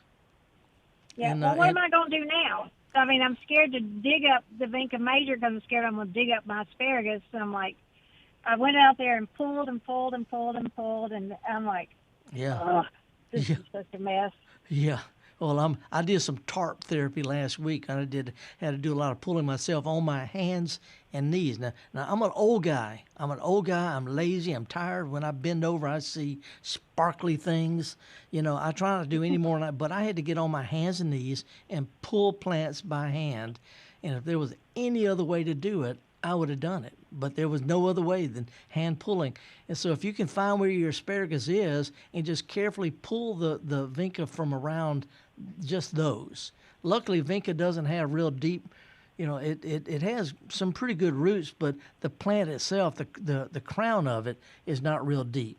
See, so, now that we've had some rain, the ground's a little bit moist, a lot easier to pull. So I would just, carefully identify all the asparagus and just pull the vinca back at least a foot all the way around each plant. Okay. Now, I have a second question for you, and I love it if I can find a question that I don't think anybody's asked you. Bring it on. I've been doing this for 45 years. Bring it on. Turmeric. Okay. Now, I planted ginger, and South Haven has an Indian grocery store, and they have fresh turmeric, and I'm looking at that, and it's a root too. I wonder, can I grow turmeric in South Haven? It's not exactly a root. It's a rhizome. I grow turmeric. It's a type of plant called curcuma. Curcuma is more like a canna than a lily. It's got like a fan of, well, you know what the root looks like. The little rhizome thing you buy that cook with. You just plant those an inch or so deep, not even deep at all. It's real drought tolerant in a place that's get maybe morning sun, but protection from the hot afternoon sun. And, it should do fine. It comes back from me in central Mississippi. It should do fine. I know the curcuma, what they call the hidden ginger, which is a real close relative, it's hardy in Memphis. But it needs pretty good dirt. It needs to be planted shallow where it gets some protection from the hot afternoon sun. You can also grow it in a container. And that's then, what I think I'm going to do. A good sized container. It's an attractive plant. The foliage alone is great, but it gets a little size to it, so a pretty good sized pot. And then in the wintertime, if they're going to predict a really hard freeze, down to the mid-teens or below, just drag it in during that time. It'll die down, but should come back. But main thing, don't let it, because it's in a container, it's more susceptible to freezing than if it were in the ground being insulated. So other than, you can actually bring it in as a potted plant if you got a sunny window. But turmeric and is a real close relative to ginger. It does fine in a big container. All right. Well, thank you very much. Okay, appreciate it, Rebecca. Thanks for calling. Turmeric. I don't know how you say it. But then, when I'm in England, if I give a talk to a garden club Java, I have to say oregano instead of oregano. and tomato and potato and banana. But, not banana. Yeah, well, I avoid that one. Hey, let's slide down to, it says central Mississippi. We don't know where that is, but let's talk to Chris. Chris, good morning, sir. How are you? Hey. Howdy. How are you? Good. What's up? Not much. I'm a long-time listener, but first-time caller. Wow. I've got a garden with tomatoes and basil and chili peppers, melons, and I was worried about this rain, how it was going to do, and it has just flourished with it. But I'm starting to wonder when it's going to be too much, and also how I need to water them after the rain. Are these in just regular dirt or a raised bed or pots or what? They're in like a raised bed. Yeah. If assuming that you worked a little organic matter into your dirt, whether it's compost or manure or something like that, working in there, as long as it's at least a shovel or maybe a little bit deeper, from the top to the bottom, then they only need a really good soaking every week or so. A lot of people water every day. I just don't get it, Chris, because, my potted plants easily go a week or two without any water at all because I don't train them to need water. So the trick is when you water deep and let the surface 2 or 3 or 4 inches dry because water stacks up. It'll be dry on the surface and wet down deep. So the trick is water good and deep and then let it get dry 2 or 3 inches deep before you water good and deep again. Mulch helps with that, like bark or something like that. It helps the soil from wicking dry in the sun. So other than that, just an occasional good deep soaking is a whole lot better than watering all the time, which trains plants to have real shallow, dependent roots. Okay. Yeah, wow, that's really interesting. So do you just you just kind of hope they do okay with all the rain? Yeah. If you've got one of the advantages of a raised bed or container is that extra water can drain away. If you plant just in plain old dirt, it doesn't. It holds it around the plants. Unless you got really good soil. There's some places in Mississippi have really, really good, well drained, plain old dirt. I've got heavy clay, so I have to add a bunch of stuff to my, like bark and compost and stuff. Sort of like adding crackers to chili. I sort of fluff it. I dig for my tomatoes and peppers and basil. I dig a good shovel deep. I loosen it up a little bit deeper than that, and I stir in 2 or 3 inch layer of organic matter. So it's mostly dirt with a little fluffy stuff added to it, and then I mulch. And a good deep soaking every week or two is usually plenty. Okay. Very interesting. Well, thank you for answering my question. I've loved listening. I've listened for a long time. Well, I appreciate it. Thanks for joining us. How hard was it? Were you nervous? Yes. But it's okay. It's okay. I'll call again sometime. Do it. Appreciate you, man. Thanks for calling. You too. Thanks. All righty, Java. That was kind of interesting. I mentioned earlier that I had I found a snail. So while we're going this break, if he could put up picture number 11 real quick. And picture 11 is of a rosy wolf snail. That shell is the size of my thumb. It's a rosy, not pink color. It is a big snail. It is a native snail. It's native to Mississippi. It's the fastest moving snail in Mississippi. And get this, it eats other snails. It's a predator snail. So if you find this long, pointy, rosy colored snail shell, that's a rosy wolf. She is a great, great garden companion. Don't want to eat it, but it will eat other snails. Just want to throw the weird stuff that we have out here in Mississippi. Fastest snail in the state, eats other snails. Google rosy wolf snail and take it from there. We're going to be back with more of the Gestalt Gardener here on Mississippi Public Broadcasting right after this. At the Mississippi Arts and Entertainment Experience in Meridian, we believe in the power of the arts, storytelling, and education, just like Mississippi Public Broadcasting. MPB connects communities across the state with quality programs that inform, inspire, and engage. Their audience is loyal and appreciative of businesses that support public broadcasting, which makes underwriting on MPB a smart investment. Join us in supporting MPB. Learn more at mpbfoundation.org.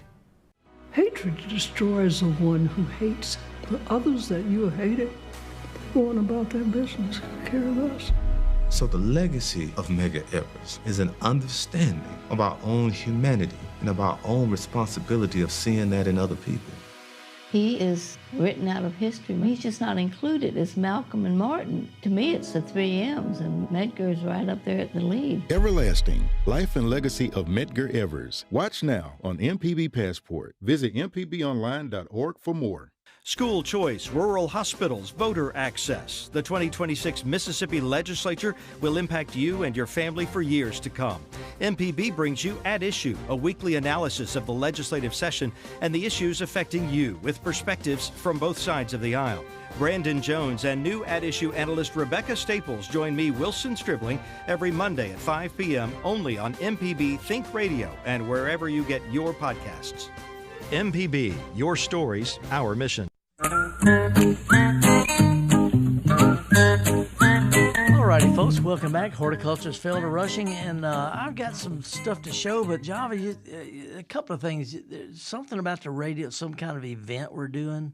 Well, because of your 500,000 podcast downloads, we're going to be celebrating kind of all next week. And I haven't heard about this, so this is news to me. Yeah, but it's also kind of a thank you for the listeners, because we couldn't have reached that number without people, supporting the downloads. Supporting the episodes. So we're going to give away some Felder T-shirts. Oh boy! These are the ones that says "I'm your weed man." No, not that one.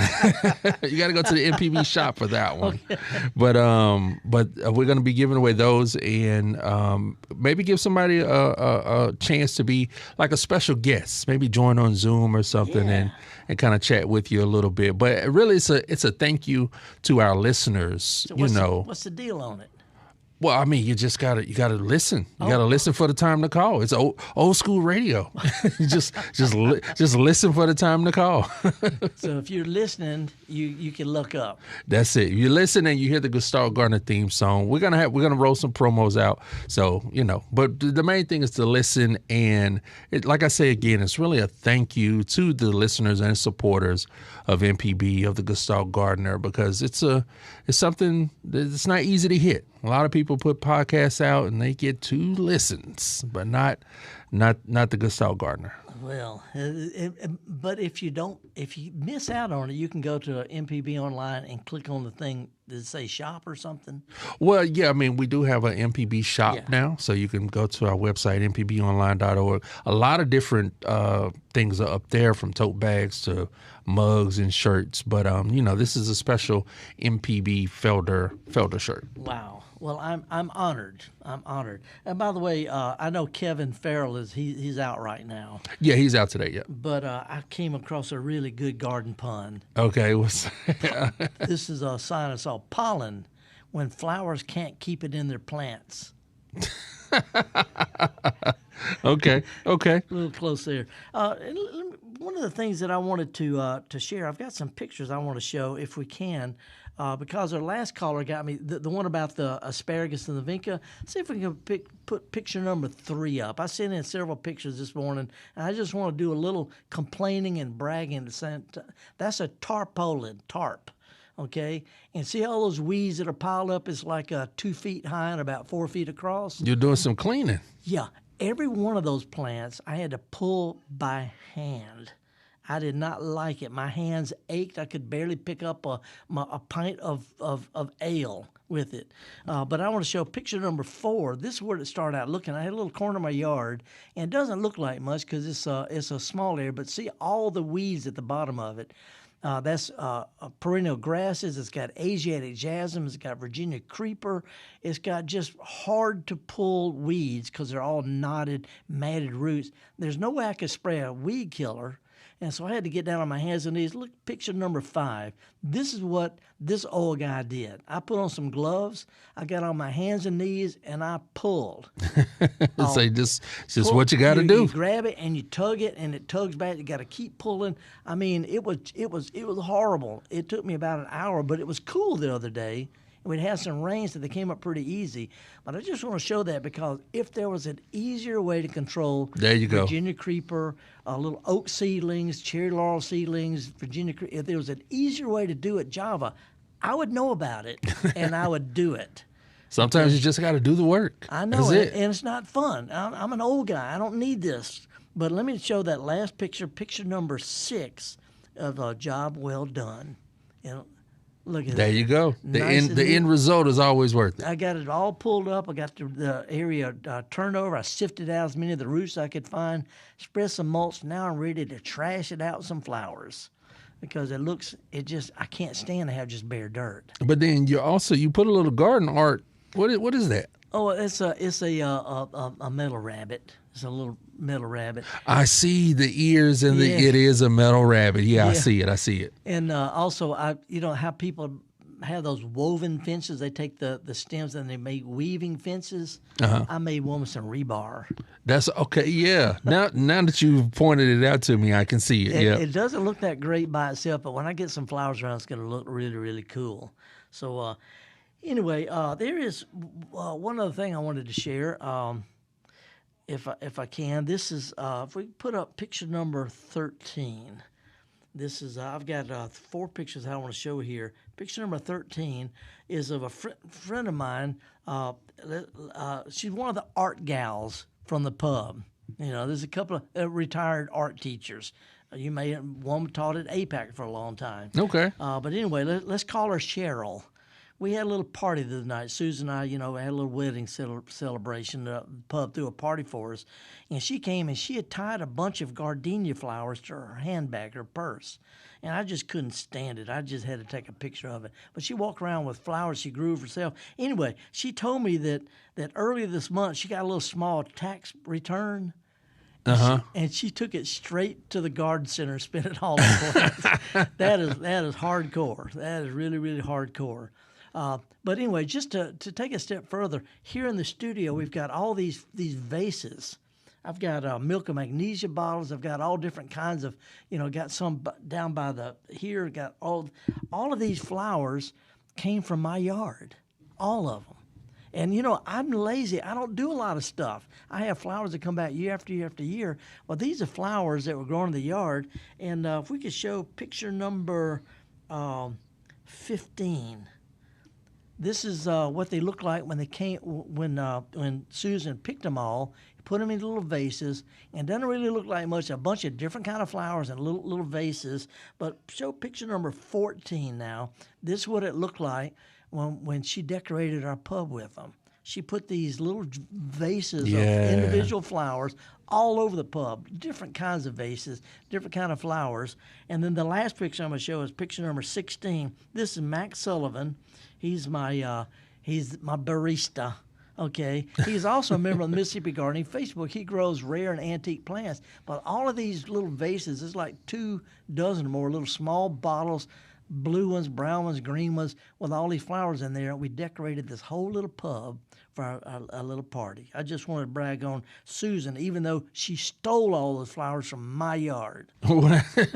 with permission. Yeah. She liberated.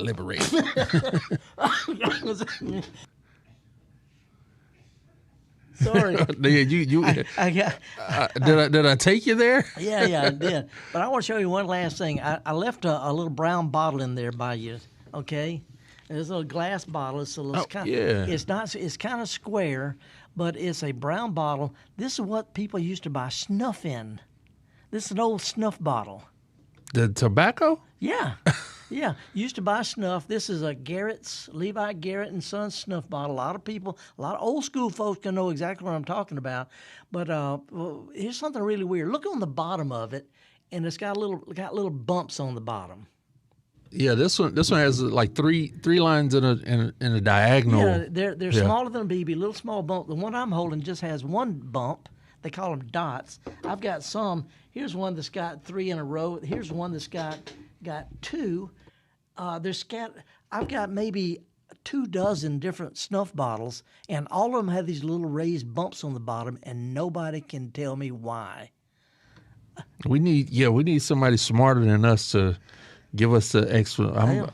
Google probably knows. I went to the snuff bottle people, and one of them suggested maybe it showed the lot. Some people say it's the strength. I want the one with 4 dots on the bottom. Yeah. Stronger. That's the old folk thing, and it's not true. But they suggested it might be that that it represented the batch that they bottled these. I can see that. A whole bunch with one. But why does one have 3 dots in a row? One has 3 dots in a triangle. One has a single dot in the middle. A single dot. They got 0 to 4 dots, little bumps. And in all different configurations. No other bottle company does that. So there's a mystery about the little bumps, the little dots on the bottom of Levi Garrett brown snuff bottles. This is pub talk. This is what we talk about instead of politics. Now, everybody was trying to figure it out. And different, I guess it was about which theory was going to rise above the rest. That's right. Well, anyway, Aunt Mamie said it's the strength. The strength of the snuff. Well, the Levi Garrett company said, no, it's not. But anyway, just to let you know, I'm one of those kind of people who collect snuff bottles. I got a whole shelf of them in my house, and no 2 have the same dots. This is not horticulture. This is not gardening. This is just my little obsession, like some people are obsessed with African violets. I'm obsessed with snuff bottle dots. I wonder if there's a snuff bottle dot plant. Snuff bottle club. There's a club. Well, I can tell you for sure. There's probably a Facebook group for it. Anyway, little things, folks. We got some lines open. If you want to give us a call, got the lines wide open. Be glad to yak with you. I mean, we're down to talking about snuff bottles on this gardening program. But we have a good cheesy tune coming up. That's a good cheesy tune. And we're going to be talking about gardening. And so if you've got something on your mind, we got plenty of time. Give us a call. It's toll-free, 1-877-MPB-RING. And when we come back, I do have a couple YouTube comments. YouTube people, just keep on holding on. Or type something in the chat. There you go. We'll be back, me and Java and all the other folks here at MPB, right after this. Whew.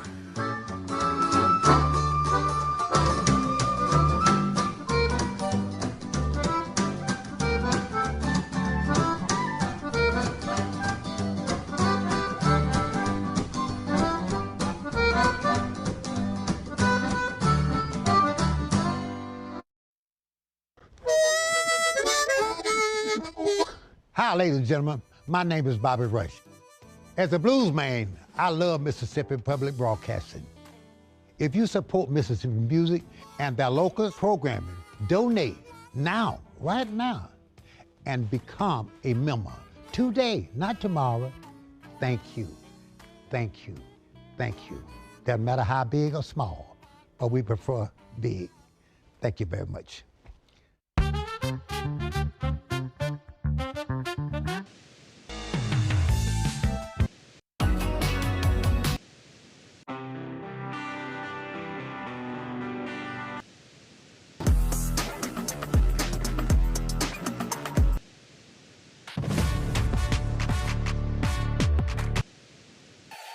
Together through the years, together in the future.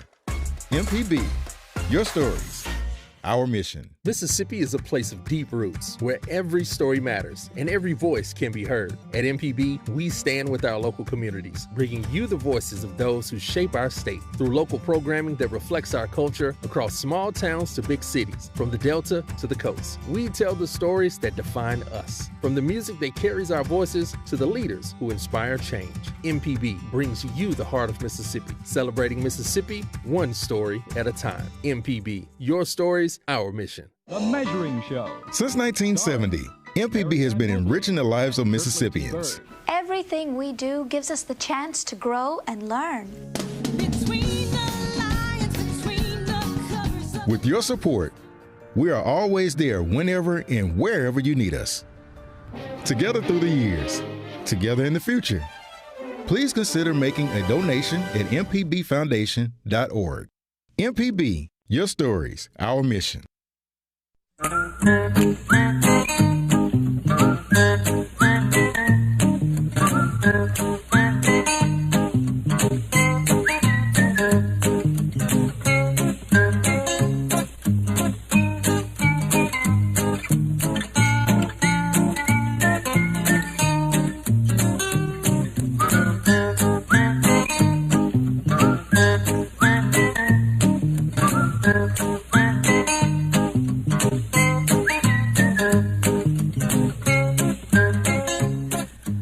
Folks, welcome back. Horticulturalist Felder Rushing. And that tune was his Latino version of Strawberry Fields, done by Los Fabulosos Cadillacs Fabuloso. Yeah, Los Fabulosos Cadillacs. Yes, and this is honor of we got Cinco de Mayo coming up. Yes, May the 5th, if you didn't know. Time to get your enchiladas on. Enchiladas. I've gone, by the way, to 8 different places in Jackson tasting their tamales, and I've got the best and the worst, but that's not for here. I was about to say, no, we'll do that offline. That's right. We'll join the Deep South Dining. Deep South Dining on that. Anyway, let's slide up to Columbus. Dan called with a question about raised beds, I think. Dan, what's going on? Hey, good morning. Howdy. I use raised beds because the soil's so clayey around my house. Yeah, me too. Anyhow, long story short, the one bed I plant snow peas, lettuce, Swiss chard, and I got Brussels sprouts in there. Uh-huh. But half the snow peas came up, the other half just look like they don't sprout. Yeah. And the lettuce comes up about maybe a quarter of an inch and then just stops. Yeah. What do you use for your mix? What kind of soil you got? Well, it's it's all kinds of different stuff, but it started out with kind of a sandy soil, and I've been putting different compost in it, and I put some lime down about 2 or 3 years ago. Yeah, but it just seems like it's dwarfed. Yeah, a couple of things. Are your raised beds sitting on the ground, or are they on the concrete, or what? They're on the ground. Okay. What I would do, and this sounds kind of counterintuitive, but I have pure what they call Yazoo clay in my garden, and I grow in raised beds. If next time you plant, if you'll take your shovel and dig down 3 or 4 inches or even more into the dirt beneath. First of all, how high are your raised beds? Are they really tall? No, they're only about 6 inches. Okay, if you'll go down, if you'll dig a shovel deep into the dirt beneath and bring that clay up, and then stir your store-bought stuff, stir it in with it. Clay is a good thing, but it's too much of a good thing. So my gardens are probably 60% clay and 40% or so different kind of organic matter. Mix them together, and your plants will have a steadier, better growth. Dirt is good, clay is good, but it's just too much of a good thing. So I would stir them together if you can. Your plants will have a smoother, they'll have a better, I don't want to get into things like cation exchange, but the way fertilizers and nutrients work, they bind to different kind of particles, and you got a lot of organic matter there, and each one is going to have a different cation exchange capacity. So if you just mix some of that dirt in, I think you'll have a whole lot better growth. And that way, and I mulch my raised beds with bark, and every time I plant, I just dig the old bark in, maybe a little compost, and then I add fresh mulch. So that way you're always replenishing the organic matter, but it's at least 50% of that clay. It's a good thing.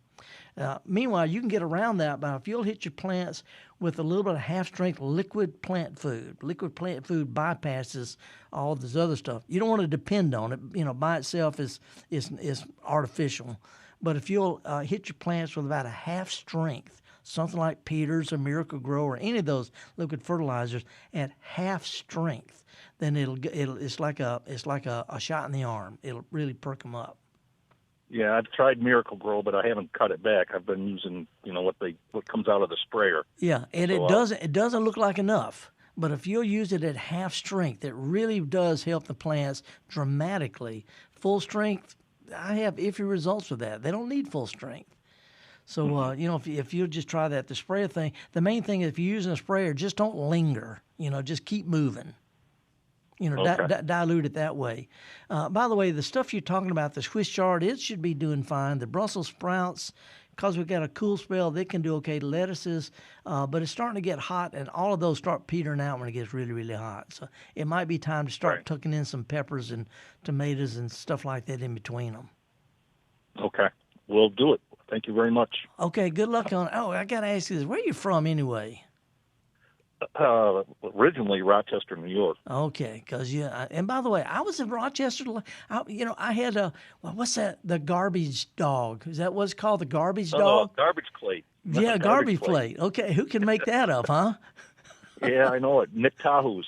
Yeah, that's right. That's right. Anyway, welcome to the South. There's a whole different ball game than upstate New York. You got that right. Okay, it's a great place to be from. in the summertime. Yeah. Okay. Well, even then, it's rainy and cloudy. Yeah. Well, listen, I appreciate it. Anytime, holler back, man. All right. Have a pint for me. Thank you, Java. This garbage plate. It's like an open-faced hot dog, and it's got so much stuff on it. It's like wow. Yeah, I remember you told me about it once. Like, got French fries and everything, baked beans. Everything on an open-faced hot dog. Anyway, let's slide up down to Madison and talk with Jim. Jim, good morning, sir. Good morning, Felder. This is Dr. Jim Soames, not the dean. Okay. Jim. And I have a question about. I recently ate my first purple Japanese sweet potato. Wow, unbelievably good. Yeah. And so I'm planting some, and I'm a little confused about how to prepare the slips compared to the regular, like Buccaneer sweet potato that we have in Mississippi. And what I read was you put the purple sweet potato longwise half in the ground, and sure enough, I got sprouts coming out like crazy. Yeah, down at one end of it, Yeah, and you just pluck off the stems that come up and put them in water till they get roots, and then put them in the ground. That's the way I've learned to do it. Yeah. But how do you prepare the slips for Buccaneer, the regular Beauregard? It is Beauregard sweet potatoes. I understand you cut the potato up in small pieces and put it in the ground. Is that correct? Or No, mixed the up here? Irish potatoes, Irish type potato. We just call them Irish. I don't know what another name for them, but they're cut up into pieces because they have eyes. You know, the little bumpy things, the eyes on there. Those will all grow into a plant. Sweet potatoes, they grow off as here's the Irish potatoes form on the stem above what you plant. Their tubers are growing. Sweet potatoes grow off of the roots of the sweet potato plant. Whole different process.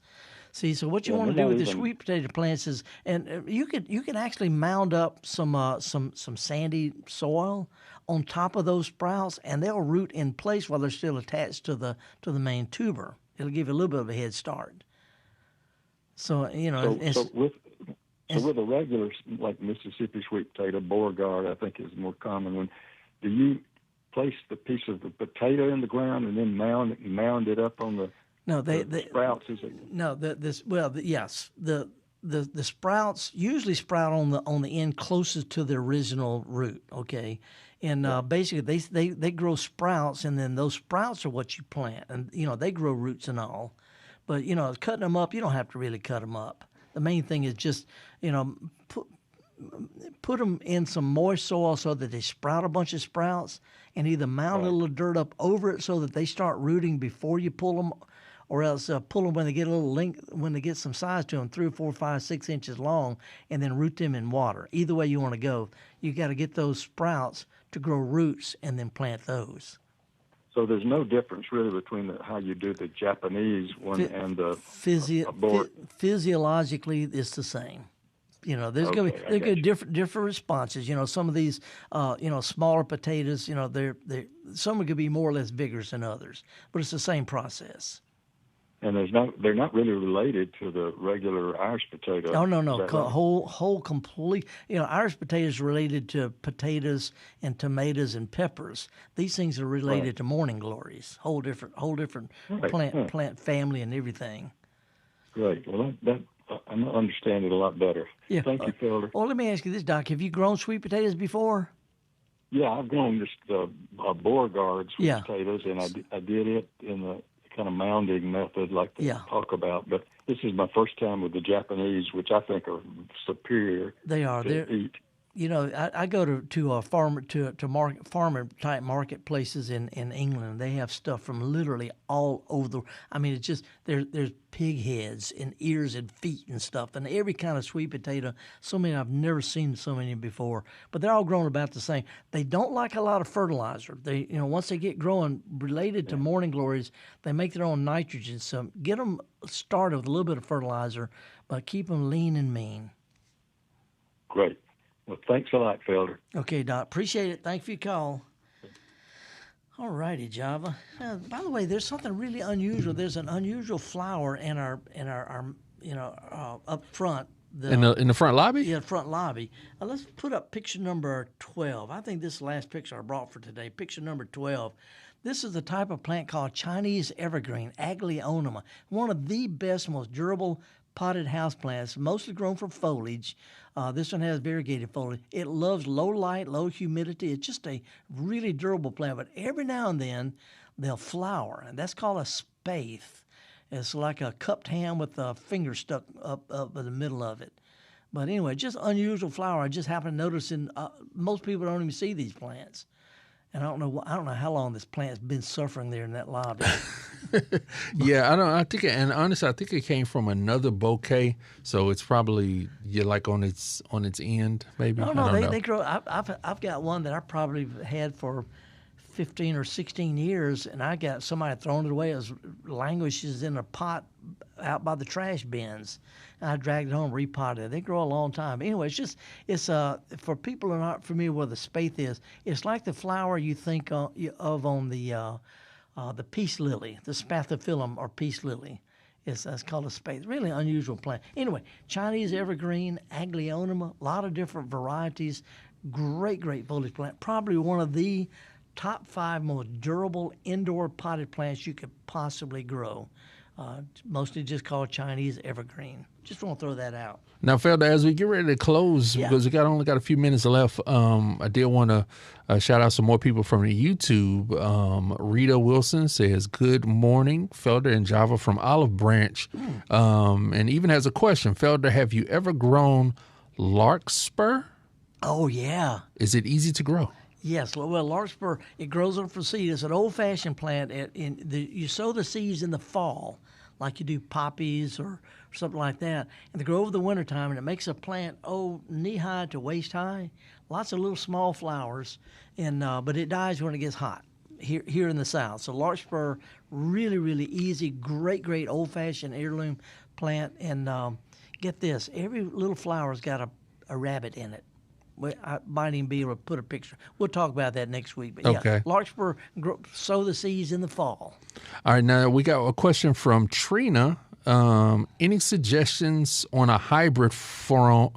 Any suggestions on a hybrid form of a prairie garden for Mobile, Alabama? I like to keep grass, but make the perimeter prairie. How do I keep it from taking over grass? That's a tough one. Prairies are natural out in the prairie part of the country, right? But they're not natural here because we have more rainfall, we have more acidic soils. Prairie, I think of them as dry and alkaline.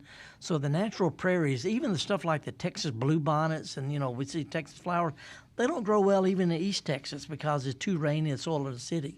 So if you don't have a prairie garden, it's going to be an artificial thing. You got to just about plant it or replant it every couple of years because what grows best here are considered weeds in a prairie garden. So you can plant any kind of wildflower meadow you want. Sooner or later, it's going to end up with broom sedge and ragweed and all sorts of other stuff. They grow better than the prairie plants because we ain't prairie people.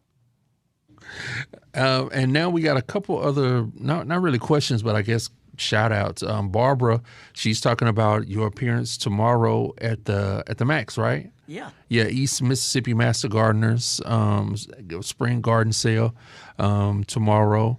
Also, let's see, C.W. Barnett. Remember, we had a watcher on YouTube from Juneau, Alaska. Yeah. And then we had another commenter, C.W. Barnett, says, Juneau is nice. Try Haynes for more bald eagles. I still recall the bald eagle that flew over Felder giving his talk in Past Christian. That's right. Bald eagles are like crows up in Alaska. They're everywhere. Hey, by the way, I don't know if they get the camera from over my shoulder. I don't know if this will even work or not, but I want to see if he can zoom in on this picture I've got on my laptop. The picture on your laptop? Yeah. I'm going picture for picture. Yeah, let's see if it works. See if he can get this thing in. I don't know if it might even be paying attention. There we go. Look at this. This is what larkspur looks like. Okay. Right? Okay, but I want to show you this. This is what's really, really creepy. If you look in the middle of every larkspur flower, it's got a rabbit in it. Tell me that's not a rabbit with ears and buck teeth. I see the ears. Yeah, that is kind of funny. We got a new technology. That's what I say. I like what you're doing with the touch screen right there. That's not a bad shot. It's not a bad shot. No, larkspur's got a rabbit. And if you want to see some larkspur anytime soon, if you're in Jackson, swing by the Eudora Welty house on Pinehurst in Belhaven. They've got a bunch of larkspur growing out back. It's a great old-fashioned plant. I can't believe I got new technology here. Yeah, we just stumbled upon something right there. and I came up with it. Yeah, no, you did that. Anyway, there's a lot of stuff that's going on right now. The plant sales everywhere. But I'm looking forward to being Meridian at the Max. It's free this weekend. They have all sorts of vendors, plant vendors. They got a farmer's market. I'm going to be giving a talk at 10 o'clock. It's going to be real informal. It'll be covered, so if it's raining, come on anyway. We're not going to be out in the rain. And I'm going to be talking about unusual containers and pass along plants and the sense of community we get from sharing these kind of plants. The Bailey Avenue Garden Club is having its plant sale tomorrow on Forest Avenue in Jackson. The the Jackson Garden Club of Jackson is having a native plant sale at the Art Museum. These are pass-along plants. They're not just random plants. These are stuff that people have found that grow well for them, that are easy to share in a sense of community. And you've said it a number of times, you get things there that you just can't get at the big box stores or even at garden centers. Oh yeah, I mean all these flowers I've got in these vases. I mean I could name. I've got coleus and I've got gaura. I've got spiderwort. I've got wild gladiolus and snapdragons and lettuce flowers and nandina flowers and basil and also all these things came from my yard. And Java, you know me, I'm not a great gardener. I plant stuff that I see in old gardens, because if they're in old gardens, that tells me they grow well without needing me. So over the years, I found a lot of great plants at plant sales and plant swaps, and I put them in my yard, and they bloom and bloom and bloom without me having to be too. I do have to get on my hands and knees and pull some weeds. And we have the photographic evidence. We have it. I wish you could look at my arms. But anyway, horticulturalist, Felder Rushing, Java Chapman, all the other folks here at MPB. We got Abram and John C. and Marissa and all the other folks. We appreciate you joining us. Spread the word. We hit 500,000, got 500,000 downloads on this. 500,000. Spread the word, folks. And anytime you just get really, really bored or can't sleep, take a look at this Larkspur we just showed. Horticulturalist, Felder Rushing, and Java. We'll be back same time, same place next week. If you get a chance to go to a garden center or plant sale and learn how to get dirty.